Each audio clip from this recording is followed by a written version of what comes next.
Hi friends, இன்னைக்கு morning எந்திரிச்சதும் tea எல்லாம் போட்டு குடிச்சதுக்கப்புறம் சமைச்சிட்டேன். இன்னைக்கு என்ன சமைச்சிருந்தேன் அப்படின்னு பார்த்தீங்கன்னா, வெண்டைக்காய் புளிக்குழம்பு செஞ்சுருந்தேன். அதுக்கப்புறம் கடிச்சிக்கிறதுக்கு வந்து வெங்காயம்லாம் நிறைய போட்டு ஆம்லெட் செஞ்சுருந்தேன். என் பையனுக்கும் அதுதான் ஊட்டி விட்டுருந்தேன். அதுக்கப்புறம் வீட்டில் இருக்க எல்லா வேலையும் முடிச்சுட்டு கீழ் வீட்டில் இருக்க 2 பாப்பாவுக்கு வந்து நான் மெஹந்தி போட போயிருந்தேன். அவங்களுக்கு நாளைக்கு ஏதோ ஃபங்க்ஷன் இருக்குன்னு சொன்னாங்க. அதனால நான் மெஹந்தி போட்டு விடுறேன்னு சொல்லி அவங்க கிட்ட கேட்டிருந்தேன். இன்னொரு கைக்கு வந்து அவங்களே போட்டுக்கிட்டாங்க. ஏன்னா அவங்களும் மெஹந்தி வந்து ஓரளவுக்கு போடுவாங்க அப்படின்னு சொன்னாங்க. அதனால 2 பேத்துக்கும் ஒரு கைக்கு மட்டும் ஃப்ரண்ட்ல மட்டும்தான் போட்டு விட்டுருந்தேன்.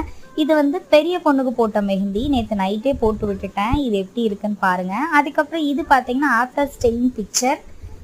இந்த மெஹந்தி வந்து இன்னைக்கு 2வது பாப்பாவுக்கு போட்டு விட்ட மெஹந்தி. 2 மெஹந்தி எப்படி இருக்கு அப்படின்னு சொல்லிட்டு எனக்கு கண்டிப்பா கமெண்ட்ல சொல்லுங்க. உங்களுக்கும் இந்த மாதிரி மெஹந்தி போடணும் அப்படின்னா எனக்கு கண்டிப்பா கமெண்ட் பண்ணுங்க. இதே மாதிரி அடுத்த vlogல பார்க்குறேன். பாய்.